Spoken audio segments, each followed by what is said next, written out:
I was watching the Phil Collins documentary from Drumeo with his son Nick, and they were talking about a bunch of different songs. And when you think of the classic songs from Genesis or Phil Collins solo that are associated with drumming, you think of Cinema Show, you think of What Gorilla, you think of maybe something off of The Lamb, you think of In the Air Tonight, of course, maybe the Tarzan stuff. But very few people talk about In Too Deep, today's topic, because I don't know why, but if you listen closely, in fact, I wish they had talked to Phil about In Too Deep, because In Too Deep is a really cool drum sound. If you go back and listen to the song, you'll hear something that maybe you have overlooked for many years, or you just didn't realize it's there, because it's a beautiful ballad, very similar to One More Night, but there's something happening in the background that isn't happening on One More Night. And that's these classic big stone room drum sounds, these big tom sounds that are overlaid all throughout the song, not just in these like pivotal moments like In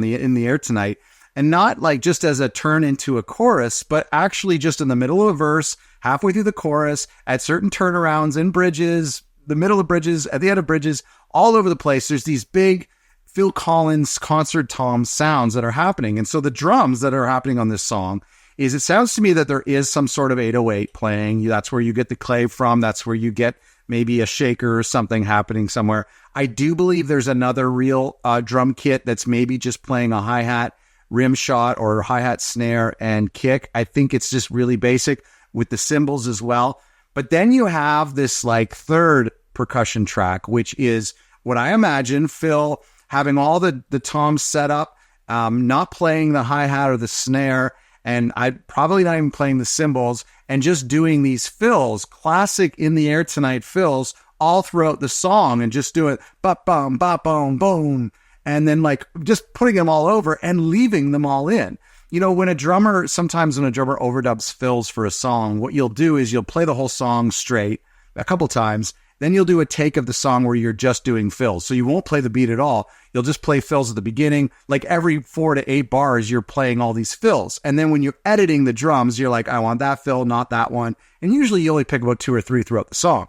I wonder if they did that and then we're just like, hey, it's kind of cool just having this like Tarzan style drums all throughout the song. Anyway, I only heard these drums. Of course, I've heard them, but I only really acknowledged and really appreciated these tom sounds on In Too Deep just in the past couple of weeks. And I'm listening to this song. I've always loved this song. The chorus, the keyboard sounds, classic 80s. I like it more than One More Night. I love it way more than Against All Odds.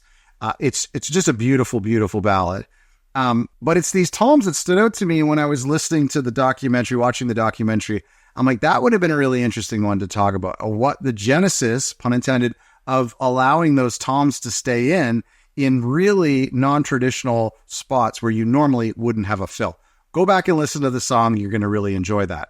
Another part of this song, and this is where we start to connect it to Tony, another part of the song I think is really cool is the bridge, the instrumental bridge. Down, down, down, down, down, down, down, down, down. There's these Moog sounding synthesizers that are on some sort of cascading delay that are really, really beautiful.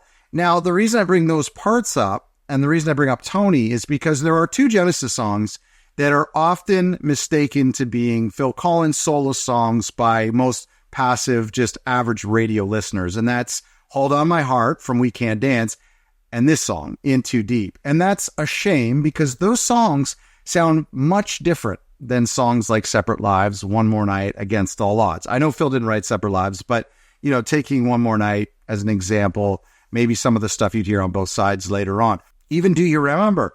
These 2 songs from a chords perspective, a lot of really interesting stuff happening. Very moody, chords that Phil just couldn't figure out, wouldn't normally go to. I mean, usually when you're a piano player for this type of songwriting purposes, probably in the same way that Phil is a guitar player, you're just really playing some of the basics and the melody is coming from your mind, not necessarily from the notes. Whereas Tony, one of the best things about Tony is playing these chords and then these alternate chords and these chord changes and these extra notes in here where the song just starts to write itself because you hear new formations, new melodies in there that you could have never come up with if you're just playing a standard C, F, G type of thing. Anyway, that's what makes Hold On My Heart and In Too Deep so much different from what Phil would do solo. But, I get it. A lot of people hear Hold On My Heart. Man, it totally sounds like something that would have been on Dance Into the Light or Both Sides or even, but seriously, you hear In Too Deep, it could have easily been on No Jacket Required. I get that. But I mean,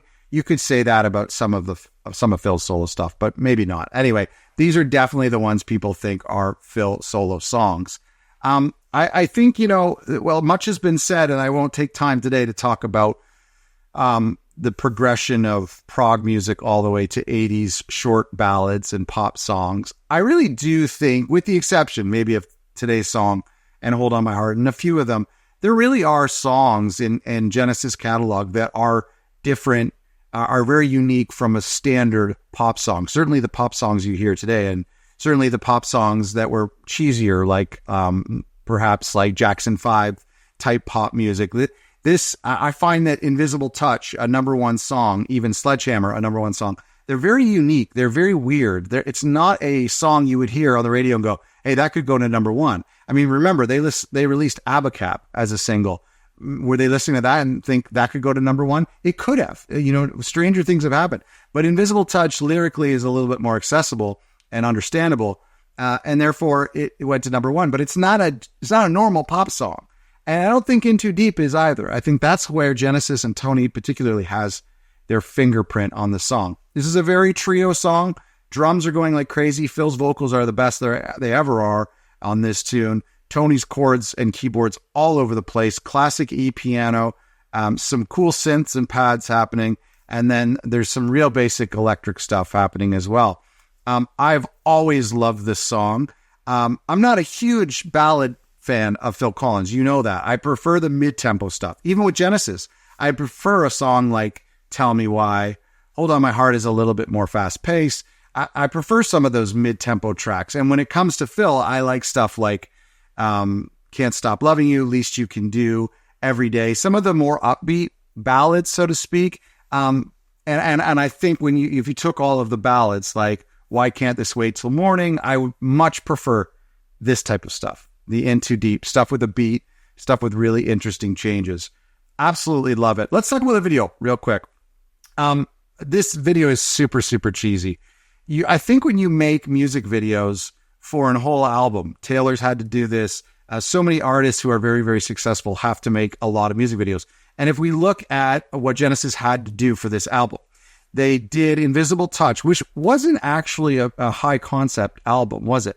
It was a behind the scenes, like a faux behind the scenes backstage. I've always loved that video. As a kid, I loved that video. Phil with the drumsticks singing, being goofy. Always loved that video. It's a high production video, but it is also kind of raw. It's not the same as just like live footage.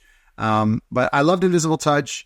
Land of Confusion obviously was massive, and their most iconic video was nominated for a Grammy. Won a Grammy? I think it won a Grammy. Anyway, massive video. And then you have In Too Deep, which is a very high art concept. Like it would have been a kind of an elaborate step with these like infinite white stairs.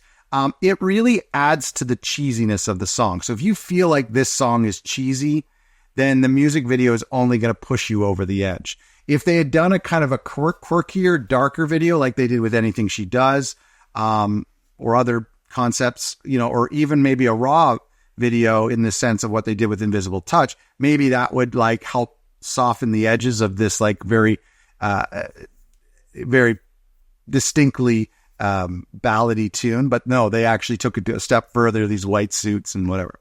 Anyway, I never minded the video. I think it's cool. And then of course they did a video, Invisible Touch, for Anything She Does, which was hilarious.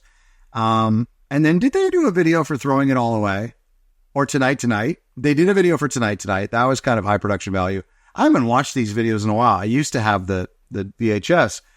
Throwing It All Away might be live footage, right? Is it live footage? Because I know that the 12-inch single was a live version.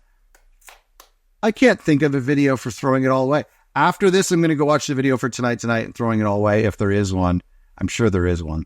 Anyway, let me know in the comments what you think about In Too Deep. And I really wanted to highlight the drums that are happening here. If you are a drummer, if you can identify what the sounds are when it comes to the 808, or perhaps there's another drum machine happening, and then is there another real drum kit that's playing a basic beat?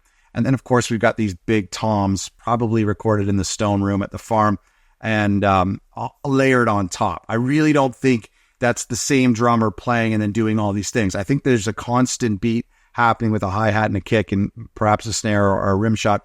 And then these toms are just all over the place as a overdub. If you know anything about the recording process, let me know. And let me know in the comments what you think of this song. Thanks for watching.